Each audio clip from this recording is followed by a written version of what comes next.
जय जगन्नाथ पिलाने तुम यूट्यूब चैनल लिपो क्लासेस को स्वागत। तो आज वीडियो पिलाने देखिए कि शिल्पभित्तिक जुगर परवर्ती समय नगर गुड़िकर अवस्था किपर था। तो जो आम शिल्पभित्तिक शिल्पर जो माने कौन आगमन है शिल्प जो अभिवृद्धि घटला शिल्प जो कौन आमर कौन अर्थनीति गोटे केन्द्रबिंदु पालटी कला। तो तापर जो नगर गुड़िक या से समय नगर गुड़िकर अवस्था कौन था से विषय जानी। तो नगर और सहर विषय तो आम जानी पूर्व आम क्लास करते पूर्व भिडियो आम जानी। तो आज आम जाना शिल्पभित्तिक जुगर परवर्ती समय कौन कौन होता अवस्था गुड़िक। शिल्प विप्लव परवर्ती जुग नगर गुड़िक एक अन्य प्रकार वैशिष्ट्य परिलक्षित होता कौन देखा ना यह समय एक अर्थनैतिक स्थानांतरीकरण उत्पादनकारी क्षेत्र चाकरी क्षेत्र परिवर्तित होता। तो से समय कौन अर्थनैतिक स्थानांतरीकरण होता कि चाकरी को पड़ा है अर्थात ये जुग लोक शिल्प कृषि व्यतीत विभिन्न क्षेत्र में निजुक्ति जीविका अर्जन कले। तो से समय खाली दुईटा था लोक तो इधर माने कौन श्रमिक मैंने आमर कौन शिल्पर कार्य करेंगे ना कृषि कार्य करेंगे। जिते बड़े शिल्प परवर्ती जुग आसला तो लोक मैंने अन्य कार्य निजुक्ति हेले अन्य जीविका ग्रहण कले। तो यही समय एक जातीय और जागतिक पुंजीनिवेशर प्रारंभ घटी जैक एक नूतन धरण जीवन जापन में गोटे गुरुत्व प्रदान करता। तो यही समय गोटे जातीय और गोटे जागतिक गोटे पुंजीनिवेशर गोटे प्रारंभ घटला जैक गोटे नूतन धरण गोटे जीवन जापन को सृष्टि कला गुरुत्व प्रदान कला। यही समय विभिन्न मानसिक कार्य करने समय निर्घण ह्रास अवसर विनोदन और विलास व्यंजन जीवनशैली व्यक्तिवाद प्रभृति पर गुरुत्व आरोप करागला। कौन है पे यू ही कह गले आम यही टाइम जो आसी केवल चेंज होगा यूरोप माने जो शिल्पभित्तिक जो आसला मैंने कह गले पुंजीवाद समय जो आसला पुंजीवाद समय पर है। तो कौन है ना तो मानसिक कार्य माने मेंटल प्रेसर एत दिगला ना। तो सहित कार्य कर गोटे समय निर्घण ह्रास कर मैंने 10टा राति 7 जब कम करेंगे 10टा 4टा 10टा 1 10टा दी टाइम गोटे तार कौन कम दिगला है। अवसर विनोदन गला माने कौन अवसर विनोदन मैंने कौन बुझे पे तो रिटायरमेंट रिटायर पर रिटायरमेंट पर किसी पेनसन मिलला देन तापर रविवार शनिवार अवसर मिलगला है छुट्टी मिलला। सहित विलास व्यंजन जीवनशैली पूरा लाइफस्टाइल पूरा चेंजेस होगा जमी लाइफस्टाइल आगुआ थी लाइफस्टाइल पूरा चेंज होगा। व्यक्तिवाद माने व्यक्ति उपर से गुरुत्व दिगला। एवं तो जुगे विभिन्न कारीगरी ज्ञान कौशल उन्नति आसाला और आधुनिक पद्धति आमदानी और रप्तानी प्रचलन होता। तो बहुत गुड़े ज्ञान कौशल से समय ज्ञान कौशल सब से समय स्टार्ट ही बर्तमान ये आसी। तो तापर आहरी कौन परवर्ती फ्यूचर आम 2050 कि 60-70 बेलू आर कौन हो आमर सभ्यता आमर पृथ्वी तो आम कहीपर नहीं। तो धीरे धीरे गोटे गोटे कौन बढ़िबार लगी। यह छड़ा विभिन्न उन्नत अंचल गुड़ी नूतन उत्पादन उन्नत धरण गोदाम तैयारी पर ध्यान दिगला एगुड़ी नगरी गुड़िक सहित संपर्क रखा। तो गोदाम गुड़ी तैयारी करागला और जो गोदाम गुड़ी सहित कौन नगरी मान सहित सब संपर्क रखागला। यह सहित उत्तम परिवहन व्यवस्था संयुक्त करा मैंने रास्ता फास्ता तैयारी करागला विभिन्न गुड़े गाड़ी जानबाहन सब उत्पादन माने कौन तैयारी करागला मैं जोटा उत्पादन में बहुत साहय कर। तो यहपरी भाव में जुगे बृहत अंचल गुड़िक सहरीकरण पर्याप्त था नगरी गुड़िक ग्राम पर्यटन लंबी था जैक ग्राम अर्थनीतिक और सांस्कृतिक वैशिष्ट्य को अनेक परिवर्तन करते। तो से पूरा ग्राम पर्यटन लंबी था सहर गुड़िक बुझीपार ना पे कारण सहर ग्राम गुड़िक गोदाम रहा सहर गुड़िक सब बजार होता। तो गोदाम बजार को लेकर बिक्री कराला। ये नगरी गुड़िकर बहु केवल बड़का उत्पादन घटी जो बड़का उत्पादन रहा तो लोक मैंने जिते चाष करुले तो जी बड़का रहा तो सर बिके कौटे ना से बिक्री करने बड़का द्रव्य को बिक्री करने गोटे कौन कहले सहर ही गठन होता। यह नगरी गुड़िकर उद्भव फल बृहत सहर मान गढ़ उठी है। आमे मैंने नगरी गुड़िकर समयकाल परिलक्षित कर एठार प्राक शिल्पायन और शिल्पायन परवर्ती समय सहरीकरण पार्थक्य अनुमान करें। तो आम देखा नगरी गुड़िकर प्रकृत वैशिष्ट्य तार नियमित अनियमित जानवा निमित्त केतोटी विषय को तर्जमा करा पड़े यथा नगरीर आकार और कार्यप्रणाली केमी जीविका निर्वाह पद्धति केमती नगरी गुड़िकर अर्थनैतिक और सामाजिक क्षेत्र विकास प्रभृति। तो यू देखिले आम जापर तार प्रकृत वैशिष्ट्यटा कौन थी। तो पे नगरी टी बड़ हो सहर है। तो सेपरी भाव में प्राचीन व मध्ययुगीय नगरी गुड़िकर वैशिष्ट्यता स्थानीय गुरुत्व नहीं प्रतिपादन कर। तो आम जब देखिए प्राचीन व मध्ययुगीय नगरी गुड़िक एवं से गुड़ी जो आम देखा चाहूँ तो तार आम वैशिष्ट्य स्थानीय टाक गुरुत्व देवाक पड़ो कारण एगुड़ वाणिज्य कारीगरी कौशल केन्द्रबिंदु थे जो आम प्राचीन व मध्ययुगीय नगरी गुड़िक। एछड़ा शिल्पायन समय नगरी गुड़िकर साधारणतः एक आंचलिक और जातीयतावादी गुरुत्व रही है। एठार कलकारखाना और जोगाजोग क्षेत्र उन्नति आसीपारी। तो देखिए ଆମର ଦେଖିବା ପିଲାମାନେ ୟୁରୋପ ସମୟ ଯେଉଁ ୟୁରୋପରେ ଗଢ଼ି ଉଠୁଥିବା କେତେକ ମଧ୍ୟଯୁଗୀୟ ସହର ତ ମଧ୍ୟଯୁଗୀୟ ସମୟରେ କେତୋଟି ସହର ଗଢ଼ି ଉଠିଥିଲା ଆମର ୟୁରୋପରେ ତ ସେ ବିଷୟରେ ଆମେ ଆଲୋଚନା କରିବା। ଅନେକ ଶତାବ୍ଦୀର ଅନ୍ତ ପରେ ଅର୍ଥାତ୍ ରୋମୀୟ ସାମ୍ରାଜ୍ୟର ପତନ ପରେ ଏକାଦଶ ଶତାବ୍ଦୀ ଥିଲା ପ୍ରାକ୍ ଯୁଗ ଯେଉଁ ସମୟରେ କି ପ୍ରଥମେ ପଶ୍ଚିମ ୟୁରୋପରେ ଅର୍ଥନୈତିକ ଉନ୍ନତି ଘଟିପାରିଥିଲା। ତ ଅନେକ ଶତାବ୍ଦୀର ଯେତେବେଳେ ପଲା ବା ଯେତେବେଳେ ରୋମୀୟମାନଙ୍କର ପତନ ଘଟିଲା ବା ରୋମୀୟ ସାମ୍ରାଜ୍ୟର ପତନ ଘଟିଲା ଏକାଦଶ ଶତାବ୍ଦୀ ବେଳକୁ ପ୍ରାକ୍ ଯୁଗ ଥିଲା ଯେଉଁ ସମୟରେ କି ଆମର ପଶ୍ଚିମ ୟୁରୋପରେ ଗୋଟେ ଅର୍ଥନୈତିକ ବିକାଶ ଘଟିଥିଲା ହେଲା। ଏହି ସମୟରେ ଏଠାରେ ବାଣିଜ୍ୟ ବ୍ୟବସ୍ଥାର ଉନ୍ନତି ଗମନାଗମନ ଯଥା ଜଳପଥ ସ୍ଥଳପଥ କ୍ଷେତ୍ରରେ ଉନ୍ନତି ଆସିଥିଲା। ଏକ ନୂତନ ବାଣିଜ୍ୟ ବସତିର ପ୍ରତିଷ୍ଠା ପ୍ରଭୃତି ଅକ୍ଷେତ୍ର ଉନ୍ନତି ବହୁତ ଗୁଡ଼ିଏ ଉନ୍ନତି ସେ ସମୟରେ ଦେଇଥିଲା। ବା ଯେତେବେଳେ ରୋମୀୟ ସାମ୍ରାଜ୍ୟ ଆମର ମାନେ ପଶ୍ଚିମ ୟୁରୋପରେ ଯେତେବେଳେ ତାଙ୍କର ପତନ ଘଟିଲା ତାପରେ ଅନେକ ଗୁଡ଼ିଏ ଉନ୍ନତି ଆସିଥିଲା। ଯେମିତି ଆମେ କହିପାରିବା କି ଗମନାଗମନର ଉନ୍ନତି ଆସିଥିଲା, ବାଣିଜ୍ୟ ବ୍ୟବସାୟରେ ଉନ୍ନତି ଆସିଥିଲା, ଜଳପଥ ସ୍ଥଳପଥ କ୍ଷେତ୍ରରେ ଉନ୍ନତି ଘଟିଥିଲା ଏବଂ କ'ଣ ଗୋଟେ ନୂତନ ବାଣିଜ୍ୟ ବସତିର ଗୋଟେ ପ୍ରତିଷ୍ଠା ହୋଇପାରିଥିଲା। ଏହା ବ୍ୟତୀତ ଏହି ଯୁଗରେ ମଧ୍ୟ କୃଷିର ଅଭିବୃଦ୍ଧି ଘଟିଥିଲା। ଦେଖ ପିଲାମାନେ କୃଷି ଏବଂ ଶିଳ୍ପ ଏହି ଦୁଇଟା ଆଗା ଗୋଟେ ଅଞ୍ଚଳକୁ ପରିବର୍ତ୍ତନ କରିଥାଏ ଆଉ ଗୋଟେ ଅଞ୍ଚଳକୁ ଗୋଟେ ଗ୍ରାମକୁ ମଧ୍ୟ ସେ ସହରରେ ପରିଣତ କରିଥାଏ ଯଦି କୃଷି ଏବଂ ଶିଳ୍ପ। ତ ସେଥିପାଇଁ କୃଷି ଶିଳ୍ପ ମୁଖ୍ୟ ଭୂମିକା ଗ୍ରହଣ କରିଥିଲେ ଅର୍ଥନୈତିକ ବିକାଶ ଦିଗରେ। ଖ୍ରୀଷ୍ଟୀୟ ଦଶମ ଶତାବ୍ଦୀର ବହୁ ଲାଭ କରିଥିବା ନଗରଗୁଡ଼ିକ ବିଷୟରେ ପ୍ରାୟତଃ ଇତିହାସରେ ସନ୍ଧାନ ଅଟନ୍ତି। ମାତ୍ର ଏହି ଯୁଗରେ ବିଦେଶୀ ଆକ୍ରମଣକାରୀଙ୍କ ଆକ୍ରମଣ ଅନେକ ପ୍ରାଚୀନ ଗ୍ରୀକ୍ ଓ ରୋମୀୟ ସହରଗୁଡ଼ିକର ପତନ ଘଟିଥିଲା ବୋଲି ଜଣା। ଯେତେବେଳେ ବିଦେଶୀମାନେ ଆକ୍ରମଣ କରିଥିଲେ ଏହି ସମୟରେ ଅନେକ ପ୍ରାଚୀନ ଗ୍ରୀକ୍ ଓ ରୋମୀୟ ସହରଗୁଡ଼ିକର କ'ଣ ନା ପତନ ଘଟିଥିଲା। ପରବର୍ତ୍ତୀ ସମୟରେ ଯେତେବେଳେ ଆକ୍ରମଣକାରୀମାନେ ଏଠାରେ ବସତି ସ୍ଥାପନ କରି ଚିରସ୍ଥାୟୀ ଭାବେ ରହିବାକୁ ଲାଗିଲେ କ୍ରମଶଃ ଏହି ନଗରଗୁଡ଼ିକ ପୁଣି ଥରେ ଅଭ୍ୟୁଦୟ ପୁନର୍ବାର ଘଟିଲା। ତ ସେମାନେ ହିଁ ଆକ୍ରମଣ କରି କ'ଣ ସହରଗୁଡ଼ିକୁ ନଷ୍ଟ କରିଦେଇଥିଲେ କି ଆମର ବିଦେଶୀ ଆକ୍ରମଣକାରୀମାନେ, କିନ୍ତୁ ସେମାନେ ଯେତେବେଳେ ଏଇଠି ହିଁ ଆଉଥରେ ରହିକି ବସବାସ କଲେ ତ ତାପରେ କ'ଣ ସେଇ ନଗରଗୁଡ଼ିକ ଆଉଥରେ ତିଆରି ହେଲା। ଏହି ସମୟରେ ଏହି ନଗରଗୁଡ଼ିକ ବିଶପ ଓ ସମ୍ଭ୍ରାନ୍ତମାନଙ୍କର ନିୟନ୍ତ୍ରଣାଧୀନ ଥିଲା। ଯେଉଁ ବିଶପ ଥିଲେ ବା ସମ୍ଭ୍ରାନ୍ତମାନେ ଥିଲେ ସେମାନଙ୍କ ହାତରେ ଏହି ସହରଗୁଡ଼ିକ ରହୁଥିଲା ବା ନଗରଗୁଡ଼ିକ ରହୁଥିଲା। ମାତ୍ର ପରବର୍ତ୍ତୀ ସମୟରେ ବିଶପ ଓ ସମ୍ରାଟମାନଙ୍କ ମଧ୍ୟରେ ଦ୍ୱନ୍ଦ୍ୱ ପୋଜିବା ସହିତ ଏହି ନଗରଗୁଡ଼ିକ ଭାଗ ଭାଗ ହୋଇଥିଲା। ଏହି ସମୟରେ ଚାର୍ଲ୍ସ ଦି ଗ୍ରେଟ୍ ଥିଲେ ପ୍ରଥମ ଶାସକ ଯିଏକି ନଗରଗୁଡ଼ିକର ଶାସନ କ୍ଷେତ୍ରରେ ଏକତା ଥିଲେ। ଚାର୍ଲ୍ସ ଦି ଗ୍ରେଟ୍ ଯିଏକି ଗୋଟେ ଥିଲେ ପ୍ରଥମ ଶାସକ ଯିଏକି ନଗରଗୁଡ଼ିକର ଶାସନ କ୍ଷେତ୍ରରେ ଗୋଟେ ଏକତା ଆଣିଲେ। ସେ ପ୍ରତ୍ୟେକ ନଗରରେ ଜଣେ ଜଣେ ଅଫିସରକୁ ନିଯୁକ୍ତି କଲେ ଓ ସେମାନଙ୍କୁ କାଉଣ୍ଟ ଉପାଧି ମିଳିଥିଲା। ତ ପ୍ରତ୍ୟେକ ନଗରୀରେ ଗୋଟେ ଜଣେ ଜଣଙ୍କୁ ଅଫିସର ରଖିଲେ ଯାହାକୁ କାଉଣ୍ଟ ବୋଲି କୁହାଗଲା। ଅଫିସରମାନେ ବିଶପ ମଧ୍ୟରୁ ବଛା ଯାଉଥିଲେ ଏବଂ ଯେଉଁମାନେ ନିଜର କାର୍ଯ୍ୟ ନିମନ୍ତେ ଶାସକ ନିକଟରେ ଉତ୍ତର ଦେଇଥିଲେ। ତ ବିଶପ ମାନେ ୟାକୁ ମାନେ ଏଇ କାଉଣ୍ଟ ପଦବୀଟାକୁ ବିଶପ ମାନେ ହିଁ ବାଛୁଥିଲେ ଏବଂ ଏମାନେ ବାଛିକି ଆସୁଥିଲେ ବିଶପମାନଙ୍କ ଠାରୁ, କିନ୍ତୁ କାର୍ଯ୍ୟରେ କୋଡ଼ିଥିଲେ ନା ଶାସକଙ୍କ ନିକଟରେ ଉତ୍ତର ଦେଇଥିଲେ। ସେମାନେ ଏହି ନଗରଗୁଡ଼ିକୁ ସମ୍ରାଟଙ୍କ ନାମରେ ଶାସନ କରୁଥିଲେ। ମାତ୍ର ଯେତେବେଳେ ସାମ୍ରାଜ୍ୟର ପତନ ଘଟିଲା ସେତେବେଳେ ଏହି ସାମନ୍ତବାଦର ମଧ୍ୟ ଅଭ୍ୟୁଦୟ ଘଟିଲା। ତ ସାମନ୍ତବାଦର ଅଭ୍ୟୁଦୟ ଘଟିଲା ତାପରେ ପଞ୍ଜିବାଦକୁ ଆସିଲେ ଆଉ ଏ ସମୟରେ କାଉଣ୍ଟମାନେ ଅଧିକ କ୍ଷମତାପ୍ରାପ୍ତ ହେବା ସହିତ ନଗରଗୁଡ଼ିକର ସାମନ୍ତବାଦୀ ମାଲିକାନା ସ୍ୱତ୍ୱ ପ୍ରାପ୍ତ ହେଲେ। ତ ଏମାନେ କାଉଣ୍ଟମାନେ ହେଲେ ମୁଖ୍ୟ ହୋଇଗଲେ ହେଲା, ସେମାନଙ୍କ ହାତରେ ହିଁ ସାମନ୍ତବାଦର ରହିଗଲା, ସେମାନେ ହିଁ ସାମନ୍ତ ହୋଇଗଲେ। ବୁଝିପାରିଲ ନା ପିଲାମାନେ। ଖ୍ରୀଷ୍ଟୀୟ ତ୍ରୟୋଦଶ ଶତାବ୍ଦୀ ବେଳକୁ ଏହି ନଗରୀ ଓ ସହରଗୁଡ଼ିକର ସଂଖ୍ୟା ଅହେତୁକ ଭାବରେ ବୃଦ୍ଧି ପାଇଥିଲା। ମାନେ ବହୁତ ଜୋରସେ ବଢ଼ିବାରେ ଲାଗିଲେ ଏହି ନଗରୀ ବା ସହରଗୁଡ଼ିକର। ତ ଯେଉଁମାନେ କି ଏକ ଭିନ୍ନ ଭିନ୍ନ ଶୈଳୀର ଉଦ୍ଭବ କରିଥିଲା। ଏଗୁଡ଼ିକର ଆକାର ଗୁରୁତ୍ୱତା ନ୍ୟାୟିକ ସ୍ଥିତି ମଧ୍ୟ ଅଲଗା ଅଲଗା ଥିଲା, ମାନେ ଅଲଗା ଅଲଗା ୱେରେ ସବୁ ବଢ଼ିଥିଲା ହେଲା। ମାତ୍ର ଏ ଯୁଗରେ ହୁଣ ଓ ନରମସାନ ପ୍ରଭୃତି ବୈଦିକ ଶକ୍ତିଙ୍କ ଆକ୍ରମଣ ଯୋଗୁଁ ନଗରଗୁଡ଼ିକ ଚତୁର୍ଦିଗରେ ପ୍ରାଚୀର ନିର୍ମାଣ କରାଗଲା। ତ ଚାରିପଟେ ତାଙ୍କର କ'ଣ ପ୍ରାଚୀର ମଧ୍ୟ ନିର୍ମାଣ କରାଗଲା ଆମର ନଗରଗୁଡ଼ିକର, କାରଣ ବିଦେଶୀମାନେ ତାକୁ କ'ଣ ଆକ୍ରମଣ କରୁଥିଲେ। କ୍ରମଶଃ ଏଗୁଡ଼ିକ ବୃହତ ନଗରୀ ଭାବରେ ପରିଗଣିତ ହେଲା। ତାର ଧୀରେ ଧୀରେ ଏମାନେ ଗୋଟେ ବହୁତ ବଡ଼ ବଡ଼ ନଗରୀରେ ପରିଣତ ହେଲା। ଏତଦ୍ ବ୍ୟତୀତ ବାଣିଜ୍ୟ ବ୍ୟବସ୍ଥାର ବିକାଶ ଏହି ସହର ନଗରୀଗୁଡ଼ିକୁ ଅଧିକ ପ୍ରୋତ୍ସାହିତ କରୁଥିଲା। ମାନେ ଦେଖ ବାଣିଜ୍ୟ ବ୍ୟବସ୍ଥା ଯେଉଁଠି ଅଛି ନା ଲକ୍ଷ୍ମୀ ତ ଆସିବେ ସେଠିକି, ତ ଯାହାଫଳରେ କ'ଣ ବଢ଼ିବାରେ ଲାଗିବ ସେ ସହରଟା, କ'ଣ ଧୀରେ ଧୀରେ ବହୁତ ଆଗକୁ ଯିବ। ତ ଏହାଛଡ଼ା ସ୍ଥଳପଥରେ ରହିଥିବା ବାଣିଜ୍ୟ ପଥଗୁଡ଼ିକ ଅନେକ ନଗରୀ ଗଢ଼ି ଉଠିଥିଲା। ଏଠାରେ ପ୍ରତ୍ୟେକ ଜିନିଷ ସାମଗ୍ରୀ ମଧ୍ୟ ମିଳିପାରୁଥିଲା। ତ ଏହି ନଗରଗୁଡ଼ିକରେ ପ୍ରାଚୀର ନିର୍ମାଣ କରାଯିବାକୁ ସୁରକ୍ଷିତ କରାଗଲା। ସବୁ ପ୍ରାଚୀର ନିର୍ମାଣ କରାଗଲା କାରଣ ବାହ୍ୟ ଆକ୍ରମଣରୁ ସୁରକ୍ଷା ପାଇଁ ଦ୍ୱାରଦେଶର ଦ୍ୱାରରକ୍ଷୀମାନେ ସର୍ବଦା ଜାଗ୍ରତ ପ୍ରହରୀର ସଦସ୍ୟ ରହିଲେ। ମାନେ ଯେଉଁ ଆମର ପ୍ରାଚୀର କରାଗଲା ତା ପାଖରେ ଗେଟ୍ ପାଖରେ ସବୁ କ'ଣ ଦ୍ୱାରରକ୍ଷୀ ରହିଲେ ହେଲା, ରହିକି ସେମାନେ ଜାଗ୍ରତ କଲେ ବା ସର୍ବଦା ଜାଗ୍ରତ ପ୍ରଦେଶ ଜଗିଲେ। ଏହି ନଗରୀଗୁଡ଼ିକ ସମସ୍ତ ବ୍ୟବସ୍ଥା ଯଥା ଚର୍ଚ୍ଚ, ନିଗମ, ପ୍ରାସାଦ, ଦୁର୍ଗ, ବାସଗୃହ, ବିଦ୍ୟାଳୟ, ମହାବିଦ୍ୟାଳୟ, ବିଶ୍ୱବିଦ୍ୟାଳୟ ପ୍ରଭୃତି ବିଭିନ୍ନ ବିଷୟମାନ ଗଢ଼ି ଉଠିଥିଲା, ଯାହାକି ଧର୍ମ, ଶିକ୍ଷା ଓ ସଂସ୍କୃତିର ବିକାଶ ଘଟିଥିଲା। ଏହି ସମୟରେ ବହୁତ ଗୁଡ଼ିଏ କ'ଣ ଧର୍ମ ବା ଶିକ୍ଷା କ୍ଷେତ୍ରରେ ମଧ୍ୟ ବିକାଶ ଘଟିପାରିଥିଲା, ଯାହାଫଳରେ ସ୍କୁଲ କଲେଜ ସବୁ ଖୋଲିଥିଲା। ସବୁଠାରୁ ସହରୀ ଜୀବନର ମୁଖ୍ୟ ବିଷୟ ଥିଲା ଏଠିକାର ନିଗମ ବ୍ୟବସ୍ଥା। ତ ସବୁଠାରୁ ଭଲ ଥିଲା ତ ଏଠାକାର ନିଗମ ବ୍ୟବସ୍ଥା।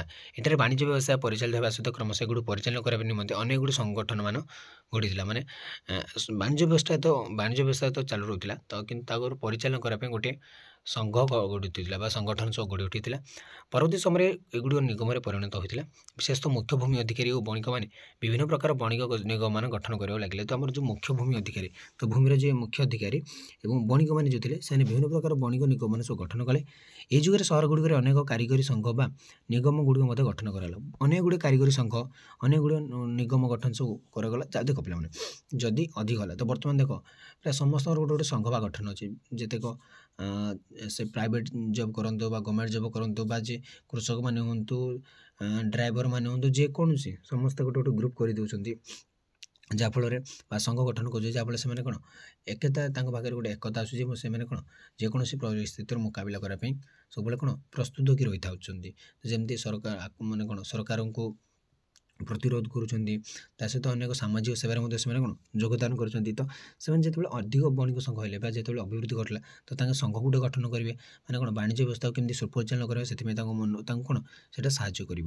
ସେଗୁଡ଼ିକ ହେଲା ବୁଣାକାର ସଂଘ, ଜୋତା ତିଆରି ସଂଘ, କାଷ୍ଠ ନିର୍ମିତ ଦ୍ରବ୍ୟ ପ୍ରସ୍ତୁତି ସଂଘ, ବ୍ୟାଙ୍କର ସଂଘ, ଅନ୍ୟାନ୍ୟ ସଂଘ। ତ ବିଭିନ୍ନ ଗୁଡ଼ିଏ ସଂଘ ଗଠନ ହେଲା। ସଂଘ ଗୁଡ଼ିକ ନା ପରସ୍ପର ଭିତରେ ଗୋଟେ ଏକତା ବଜାୟ ରଖିବା ଏବଂ ସେ ସଂଘ ଦ୍ୱାରା କେମିତି ସେ ସଂଘ ମାନେ ଜୋତା ସଂଘ କିନ୍ତୁ ଜୋତାକୁ କେମିତି ଚାରିଆଡ଼େ ପ୍ରଚାର କରିବା ବା ଅଧିକ ଉତ୍ପାଦନ କରିବା, ତ ସେଇ ଲକ୍ଷ୍ୟ ଥିଲା ତାଙ୍କର। ଏହି ସଂଘ ନିଗମ ଗୁଡ଼ିକ ବିଭିନ୍ନ କାରିଗର ଶିଳ୍ପୀମାନଙ୍କୁ ସହାୟତା ଦେବା ସହିତ ଅନେକ ଲାଭବାନ ମଧ୍ୟ ହୋଇପାରୁଥିଲେ। ସଂଘ ଦ୍ୱାରା ବହୁତ ଗୁଡ଼ିଏ ଲାଭ ଥାଏ ପିଲାମାନେ। ଆମେ ଗୋଟେ ଜାଗାରେ ଏକ ହେଇକି ରହିବା, ଆଉ ଗୋଟେ ଜାଗାରେ ଅନେକ ହେଇକି ରହିବା, ତ ଅନେକର ପାୱାରଟା ଅଲଗା ହିଁ। ତ ୟୁରୋପରେ ଗଢ଼ି ଉଠିଥିବା ସହର ଗୁଡ଼ିକ କ'ଣ କ'ଣ ଆମେ ଆଉଥରେ ଦେଖିନେବା। ସହର ଗୁଡ଼ିକ ତ କ'ଣ କ'ଣ ଗଢ଼ି ଉଠିଥିଲା। ଇଟାଲୀ ଗୋଟେ ମୁଖ୍ୟ ସହର ଯଦି ଆମେ କହିବା, ୟୁରୋପର ବିଭିନ୍ନ ଭାଗରେ ଗଢ଼ି ଉଠିଥିବା ଏହି ସହରଗୁଡ଼ିକ ପୃଷ୍ଠଭୂମିରେ ଅନେକ ଗୁଡ଼ିଏ କାରଣ ଦାୟୀ ଥିଲା। ଉଦାହରଣ ସ୍ୱରୂପ ଇଟାଲୀ ସହର ଓ ନଗର ଗୁଡ଼ିକର ଅଭ୍ୟୁଦୟ ନିମନ୍ତେ ବାଣିଜ୍ୟ ବ୍ୟବସାୟ ହିଁ ଦାୟୀ ଥିଲା। ଯଦି ଆମେ ଦେଖିବା ବାଣିଜ୍ୟ ଏବଂ ବ୍ୟବସାୟ ହିଁ ମୁଖ୍ୟତଃ ଦାୟୀ ଥିଲା ଆମର ଇଟାଲୀର ସହର ବା ନଗର ଗୁଡ଼ିକର ବିକାଶ ଦିଗରେ। କାରଣ ଏହି ସମୟରେ ଭୂମଧ୍ୟସାଗର ମଧ୍ୟ ଦେଇ ଏଠାକାର ବାଣିଜ୍ୟ ବ୍ୟବସାୟ ମୁଖ୍ୟତଃ ଏସିଆ ଏବଂ ୟୁରୋପ ସହିତ ଗଢ଼ି ଉଠିଥିଲା। ଆମର ଏସିଆ ମହାଦେଶ ଏବଂ ୟୁରୋପ ମହାଦେଶ ସହିତ ଇଟାଲୀର କ'ଣ ସବୁ ବାଣିଜ୍ୟ ବ୍ୟବସାୟ ଚାଲୁଥିଲା। ଏହା ବ୍ୟତୀତ ଏଠାରେ କ୍ଷମତା ତଥା ସମ୍ପତ୍ତି ହାସଲ ନିମନ୍ତେ ସମସ୍ତେ ଲାଗିପଡ଼ିଥିଲେ। କେମିତି ନିଜ ହାତକୁ ପାୱାରଟା ଆଣିବା ଏବଂ ନିଜ ହାତରେ କ'ଣ ୱେଲ୍ଥ କ୍ରିଏଟ୍ କରିବେ, ମାନେ ଧନ ସମ୍ପତ୍ତିର ପୁରା ପ୍ରଚୁର ପରିମାଣରେ ଧନ ସମ୍ପତ୍ତି କେମିତି କ୍ରିଏଟ୍ କରିବେ। ତ ସେଥିପାଇଁ ସେମାନେ ସମସ୍ତଙ୍କ ପାଖରୁ ସମସ୍ତେ ଲାଗିପଡ଼ିଲେ। ତେଣୁ ସମାଜର ସମସ୍ତ ବର୍ଗର ଲୋକମାନେ ପ୍ରାଚ୍ୟ ସହିତ ବାଣିଜ୍ୟ ବ୍ୟବସାୟ ସମ୍ପର୍କ ରକ୍ଷା କରିବାର ଉଦ୍ୟମ କରିଥିଲେ। ସବୁ ବାଣିଜ୍ୟ ବ୍ୟବସାୟରେ ଲାଗି ପଡ଼ିଲେ, ଯାହାଫଳରେ କି ଇଟାଲୀ ସହର ଓ ନଗରୀ ଗୁଡ଼ିକର ଅନେକ ବିକାଶ ଏବଂ ଉନ୍ନତି ଘଟିବ। ତ ବାଣିଜ୍ୟ ବ୍ୟବସାୟ ଦ୍ୱାରା ହିଁ ମୁଖ୍ୟତଃ ସହର ବା ନଗର ଗୁଡ଼ିକ ବିକାଶ ଘଟିଛି। ତ ପିଲାମାନେ ତୁମେ ବି ନଜର କରିଥିବ, ତ ଯେମିତି ଆମର 10 ବର୍ଷ କିମ୍ବା 15 ବର୍ଷ ତଳେ ତୁମର ଗ୍ରାମର ଯେଉଁ ଛୋଟ ବଜାରରେ ଥିଲା ବା ତୁମ ଅଞ୍ଚଳର ଯଦି ଛୋଟ ବଜାରଟା ଥିଲା, ତ ବାଣିଜ୍ୟ ବ୍ୟବସାୟ ଏବେ କ'ଣ ଲୋକ ଜନସଂଖ୍ୟା ବଢ଼ିଲେ, ବାଣିଜ୍ୟ ବ୍ୟବସାୟ ବଢ଼ିବା ଲାଗିଲା, ସେଇଟା ମଧ୍ୟ ଛୋଟ ଛୋଟ କ'ଣ ଗୋଟେ ସେ ସହର ଭଳିଆ ହେଇଯିବଣି। ତ ସେଇ ଯେଉଁ ସହରଟା ଥିବ ସେ ଆଉ ଟିକେ ଅଧିକ, ତ ଏମିତି ଧୀରେ ଧୀରେ ଦେଖିବ ସବୁ ଉନ୍ନତି ହେବାରେ ଲାଗିଛି। ତ ଯାହାଫଳରେ କି ଇଟାଲୀ ସହର ଓ ବିକାଶ ନଗର ଗୁଡ଼ିକର ବିକାଶ ଘଟିଥିଲା। ଏହି ଯୁଗରେ ବାଣିଜ୍ୟ ବ୍ୟବସାୟ ନିମନ୍ତେ ଆସିଥିବା ବଣିକମାନଙ୍କର ବସବାସ ନିମନ୍ତେ ଅନେକ ସହର, ଯେଉଁ ବାଣିଜ୍ୟ ବ୍ୟବସାୟ କରିବା ଆସିଥିବା ବଣିକମାନେ ସେମାନେ ମଧ୍ୟ ରହିକି ଅନେକ ଗୁଡ଼ିଏ ନଗର ବା ସହର ତିଆରି କରିଦେଇଥିଲେ। ଏବେ ଯେଉଁ ବିଭିନ୍ନ ପ୍ରକାର ଚର୍ଚ୍ଚ ମଠ ପ୍ରସ୍ତୁତ ସହର ଗୁଡ଼ିକର କେନ୍ଦ୍ରବିନ୍ଦୁ ଥିଲା। ଏହାଛଡ଼ା ସେଠାରେ ଧନ ସମ୍ପତ୍ତିର ଆଗମନ ହେତୁ ଲୋକମାନଙ୍କର ଶକ୍ତି ଓ କ୍ଷମତା ମଧ୍ୟ ବୃଦ୍ଧି ପାଇଥିଲା।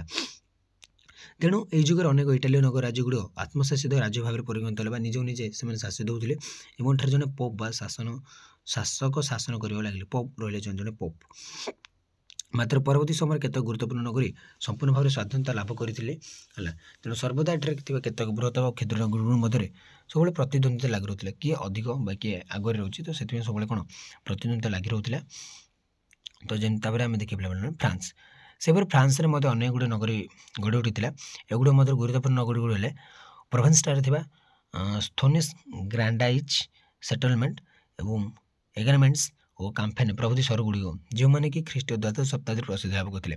ତ ସେହି ସମୟରେ ଆମର ଦ୍ୱାଦଶ ଶତାବ୍ଦୀ ବେଳକୁ ଏହି ନଗରୀ ଗୁଡ଼ିକ ବହୁତ ଫେମସ୍ ଥିଲେ ହେଲା।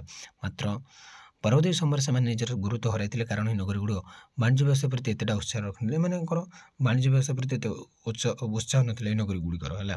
ଏଠାରେ ମଧ୍ୟ କୌଣସି ନଗରରେ ସ୍ୱାଧୀନ ସରକାର ମଧ୍ୟ ପ୍ରତିଷ୍ଠା ହୋଇନଥିଲା।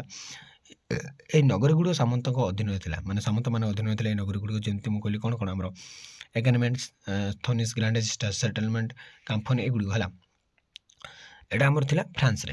ମାତ୍ର ପରବର୍ତ୍ତୀ ସମୟରେ ଏଠାରେ ଅନେକ ମୁକ୍ତି ସଂଗ୍ରାମ ମାଧ୍ୟମରେ କେତେକ ରାଜ୍ୟ ସ୍ୱାଧୀନତା ଲାଭ କଲେ। ମାନେ ଯେଉଁ କ'ଣ ପିଲାମାନେ ଆମର ଯେଉଁ ଦେଶର ନଗର ଗୁଡ଼ିକ ଥିଲେ ସେମାନେ ଅଧା ସ୍ୱାଧୀନ, ତ ଅଧା କ'ଣ ସାମନ୍ତମାନଙ୍କ ହାତରେ ରହିଥିଲା। ତ କେତେକ ରାଜ୍ୟ ସ୍ୱାଧୀନତା ଲାଭ କରିଥିଲେ ଏବଂ କେତେକ ନଗରୀ ସାମନ୍ତମାନଙ୍କୁ ଅର୍ଥନୈତିକ ସ୍ୱତନ୍ତ୍ରତା ଲାଭ କରିପାରିଥିଲେ। ତ ଫ୍ରାନ୍ସରେ ଗଢ଼ି ଉଠିଥିବା ନଗରୀକୁ 3 ଭାଗରେ ବିଭକ୍ତ କରାଯାଏ। 3 ଭାଗରେ କ'ଣ କ'ଣ ଦେଖିବା। ପ୍ରଥମ ନଗରୀ ଗୁଡ଼ିକୁ ଭିଲେଜ୍ ବି, ଏଇଟା କ'ଣ ପିଲାମାନେ ଭଲସେ ଦେଖାଯାଉନି, ତ ଦେଖିବା। ପ୍ରଥମ ଭାବରେ ଅଭିହିତ କରାଯାଏ। ଏଠାରେ ନାଗରିକମାନଙ୍କର ବ୍ୟକ୍ତିଗତ ସ୍ୱତନ୍ତ୍ରତା ବା କେତେକ ସାମନ୍ତ କର ମୋତେ ଦେବାକୁ ପଡ଼ୁଥିଲା। ମାନେ କ'ଣ, ଏଇଟା ନାଗରିକମାନଙ୍କର ବ୍ୟକ୍ତିଗତ ସ୍ୱତନ୍ତ୍ରତା ପାଇଁ ସାମନ୍ତ କର ମଧ୍ୟ ସେମାନେ ଦେବାକୁ ପଡ଼ୁଥିଲେ। ସାମନ୍ତକୁ କର ଦେଉଥିଲେ ଯେ ନିଜର ସ୍ୱତନ୍ତ୍ରତା ପାଇଁ। ଆଉ ତାପରେ ଆମେ ଦେଖିବା ପିଲାମାନେ ଦ୍ୱିତୀୟରେ ପଡ଼ୁଥିଲା କନସୁଲାର ସିଟିଜ୍ ହେଲା। କନସୁଲାର ସିଟିଜ୍ କ'ଣ ନା ଦ୍ୱିତୀୟ ପ୍ରକାର ନଗରୀ ଗୁଡ଼ିକ ଆମେ କହିବା କନସୁଲାର ସିଟିଜ୍। କାରଣ ଏଗୁଡ଼ିକରେ କନସଲ୍ ମାନେ ଶାସନ କରୁଥିଲେ, ଯେଉଁମାନେ କି ସମସ୍ତ ପ୍ରକାର ପ୍ରଶାସନିକ ଅଧିକାର ହାସଲ କରିବା ମାତ୍ରେ ନ୍ୟାୟିକ କ୍ଷମତା ସେମାନଙ୍କର ନଥିଲା। ସେମାନଙ୍କ ପାଖରେ ଶାସନ କ୍ଷମତା ଥିଲା ବା ପ୍ରଶାସନିକ କ୍ଷମତା ଥିଲା, ତାଙ୍କ ପାଖରେ ନ୍ୟାୟିକ କ୍ଷମତା ନଥିଲା। କି ଥିଲେ ନା କନସଲ୍ ମାନେ ସେତେବେଳେ ଶାସନ କରୁଥିଲେ। ତ ଏଥିରେ ଏହି କନସୁଲାର ନଗରୀ ଗୁଡ଼ିକରେ ରମ୍ୟ ଶାସନ ବ୍ୟବସ୍ଥା ଅନୁକରଣ କରାଯାଇ ପ୍ରଚଳିତ ଥିଲା। ତ ତୃତୀୟରେ ଥିଲା କମ୍ୟୁନିଜ୍ ପ୍ରପର ଭାବେ ଅଭିହିତ କରିଥିଲା ତୃତୀୟ ପ୍ରକାର ନଗରୀ ଗୁଡ଼ିକୁ।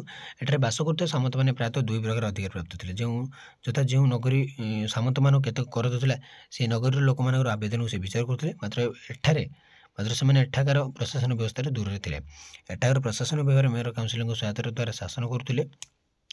ମାତ୍ର ପରବର୍ତ୍ତୀ ସମୟରେ ହିଂସା ଓ ଏହାର ପ୍ରଶାସନିକ ବ୍ୟବସ୍ଥା ଯୋଗୁଁ ଏହି କମ୍ୟୁନ୍ର ପତନ ଘଟିଲା। କମ୍ୟୁନ୍ ହେଲା ତ କ୍ରମଶଃ ଏଠାକାର ଶାସନ ରାଜାଙ୍କ ଅଧୀନକୁ ଚାଲିଗଲା। ତାପରେ এই ଯେଉଁ କମ୍ୟୁନ୍ରୁ ଆମର ଶାସନଟା ରାଜାଙ୍କ ଅଧୀନକୁ ଆସିଲା। ତ ତୃତୀୟ ଯଦି ଆମେ ଦେଖିବା, ତ ସାମନ୍ତମାନେ ପ୍ରାୟତଃ ଦୁଇ ପ୍ରକାର ଅଧିକାର ପ୍ରାପ୍ତ ଥିଲେ। ଗୋଟେ ହେଲା ଯେଉଁ ନଗରୀମାନେ ସାମନ୍ତମାନଙ୍କୁ କର ଦେଉଥିଲେ, ସେହି ନଗରୀ ଲୋକମାନଙ୍କର ଆବେଦନକୁ ସେ ବିଚାର କରୁଥିଲେ। ମାନେ ଯିଏ କରିଦେଲେ ତାଙ୍କର କଥା ବୁଝୁଥିଲେ, ମାନେ ଯେଉଁ ସାମନ୍ତମାନେ। ମାତ୍ର ସେଠାକାର ପ୍ରଶାସନ ବ୍ୟବସ୍ଥାଠାରୁ ସେମାନେ ଦୂର ଥିଲେ। ସେଠାରେ ମାନେ ହାତ ଲଗାଉନଥିଲେ ସାମନ୍ତମାନେ। ଯିଏ କରିଦେଇଥିଲେ, ହଁ ତୁମ ବାଡ଼ି ତୁମ କାମ କର, ତୁମର କିଛି ପ୍ରୋବ୍ଲେମ୍ ହେବନି। ଏଠାକାର ପ୍ରଶାସନ ବିଭାଗର ମେୟର କାଉନସିଲଙ୍କ ସହାୟତା ଦ୍ୱାରା ଶାସନ କରୁଥିଲେ। କିନ୍ତୁ ଆଉ ଗୋଟାକରେ ଅଲଗା ଥିଲା। ମାତ୍ର ପରବର୍ତ୍ତୀ ସମୟରେ ଯେତେବେଳେ ହିଂସା କିଛି ଦେଖାଦେଲା, ସେଇଟା ରାଜାଙ୍କ ହାତକୁ ପଡ଼ିଲା। ତ ୟୁରୋପରେ ଅନ୍ୟାନ୍ୟ ଅଞ୍ଚଳରେ ଗଢ଼ି ଉଠିଥିବା ସହରଗୁଡ଼ିକୁ ଦେଖିବା। ସେପରି ଭାବରେ ଜର୍ମାନୀର ବ୍ୟବସାୟ ଗୋଷ୍ଠୀ ଓ ପରବର୍ତ୍ତୀ ସମୟରେ ଭିକିଂଙ୍କ ଦ୍ୱାରା ନଗରୀ ଗୁଡ଼ିକରେ ଅଭ୍ୟୁଦୟ ଘଟିଲା। ନଗରୀ ଗୁଡ଼ିକରେ ସବୁ ଅଭ୍ୟୁଦୟ ଘଟିଲା ଭିକିଂମାନଙ୍କ ଦ୍ୱାରା। ଏ ବ୍ୟବସାୟୀମାନଙ୍କର ଉପନିବେଶ ସ୍ଥାପନ କରିବାର ଇଚ୍ଛା ବା ଆଗ୍ରହ ଯୋଗୁଁ ଏଠାରେ ଅନେକ ସହର ଗୁଡ଼ିକର ବିକାଶ ଘଟିଥିଲା। ଏହି ସହରଗୁଡ଼ିକ ଖ୍ରୀଷ୍ଟ ଦ୍ୱାଦଶ ଶତାବ୍ଦୀ ବେଳକୁ ପ୍ରସିଦ୍ଧ ସହର ଭାବରେ ମାନ୍ୟତା ପାଇଥିଲା। ମାନେ ବହୁତ ଗୁଡ଼ିଏ ଦ୍ୱାଦଶ ଶତାବ୍ଦୀ ବେଳକୁ ଆମର ଏଇଟା କ'ଣଟା, ଆମର ଫ୍ରାନ୍ସ ଏବଂ ଆମର ଜର୍ମାନୀର ପ୍ରାୟ ଦେଶଗୁଡ଼ିକ ଦ୍ୱାଦଶ ଶତାବ୍ଦୀ ବେଳକୁ ବହୁତ ଫେମସ୍ ଥିଲେ ହେଲା।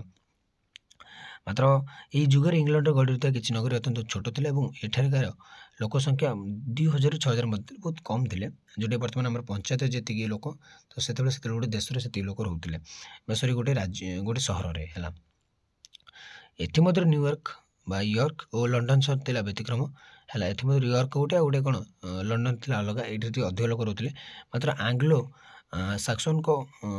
ସାକ୍ସେସନ୍ଙ୍କ ଯୁଗରେ ଲଣ୍ଡନ ନଗରୀ ଗୁଡ଼ିକର ଗୁରୁତ୍ୱ ବୃଦ୍ଧି ପାଇଲା।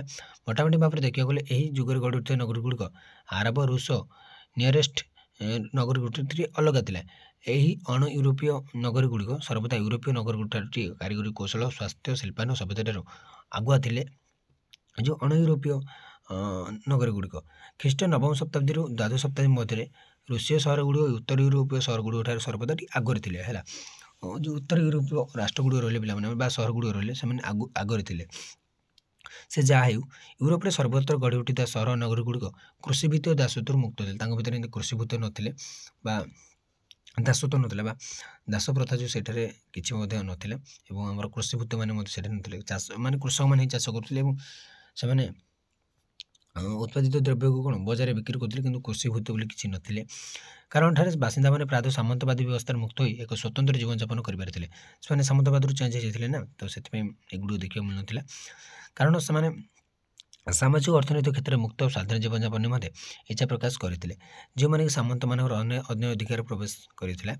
କାରଣ ସ୍ୱତନ୍ତ୍ରତା ମୁକ୍ତି ନିମନ୍ତେ ସେମାନେ ଅନେକ ସଂଗ୍ରାମ କରିଥିଲେ। ଆମର ୟୁରୋପର ଯେଉଁ ଥିଲେ, ସେମାନେ ବହୁତ ଗୁଡ଼ିଏ ସଂଗ୍ରାମ ମଧ୍ୟ କରିଥିଲେ।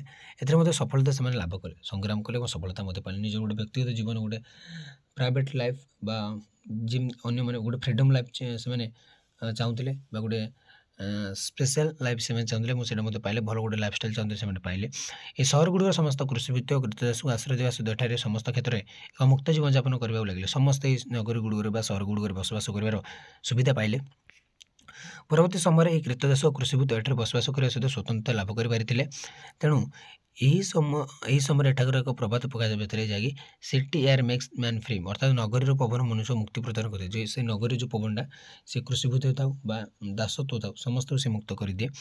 ଯଦି ଏ ସମୟରେ କେତେକ ସମ୍ପୂର୍ଣ୍ଣ ସ୍ୱାଧୀନ ନଗରୀ ଗୁଡ଼ିକ ଇଟାଲୀର ସାଧାରଣତନ୍ତ୍ର ନଗରୀ ପରେ ଗଢ଼ି ଉଠିଥିଲା, ମାତ୍ର ଅଧିକାଂଶ ସହର ବା ନଗରୀ ଏତେଟା ସୁରକ୍ଷିତ ନଥିଲା। ତ तो से जाऊ ये नगरी गुड़िकर पौरपालिका माजिस्ट्रेट नियंत्रण अधीन था। एठाकार मुख्य विचारपति राजस्व अधिकारी और सामरिक अधिक प्रभृति विशिष्ट प्रशासनिक अफिसर मैंने नियमित भाव में सामंत मान सहित से सामान थे। सामंत मान जी पावर था एम पावर थे जो माजिस्ट्रेट मुख्य विचारपति एम उत्तर इटाली और राइन नदी कूल में गढ़ुवा सहर गुड़िक सामंत मान एतटा प्रतिबद्ध क्षमता नहीं जो आम उत्तर इटाली आम राइन नदी कूल जो गढ़ुवा सहर गुड़ आमर कार सामंत मान ये दुटा मन रख राइन नदी कूल गढ़ुवा सहर गुड़ है। तो सामंत मान एतटा प्रतिपत्ति नाला कारण एठाकार सहर गुड़िकर विभिन्न समस्या जो सुरक्षा व्यवस्था कड़ाकड़ी था। तेणु एठार एक सामरिक बाहिनी रखा सुधा निजर सुरक्षा उत्तम शासन निमंते लोक मैंने विभिन्न प्रकार कर प्रदान करुले लोक मैंने कर प्रदान करुले सुरक्षा निजर। या व्यतीत यह समय अनेक सहर संघ गुड़े गढ़ उठी से गुड़ा उत्तर इटाली लोम्बार्ड लीग स्पेनियो लीग राइन संघ स्वाबियान संघ स्वाबियान लीग और हांसेटिक लीग है हांसेटिक लीग। तो युड़ सब गढ़ उठी से समय एठार बास होता लोक द्वारा शासन परिचालित है। तो कौन से विदेशी को एठार वाणिज्य बेस कर अनुमति दिगला ना कौन विदेशी मैंने वाणिज्य बेस करें ना यहपरी भाव में यही समय यूरोप गढ़ुवा सरगुड़ किसी परिवर्तन आसाला। तो आज पे क्लास को एट रखुच्छी। तो परवर्ती क्लास देखिए सामंतवाद पतन पर नगरगुड़ विकास। तो जो सामंतवाद पतन घटला तो नगरगुड़ कौन कौन सब विकास घटी देखिले तो आम जाना। तो रोचे जय जगन्नाथ।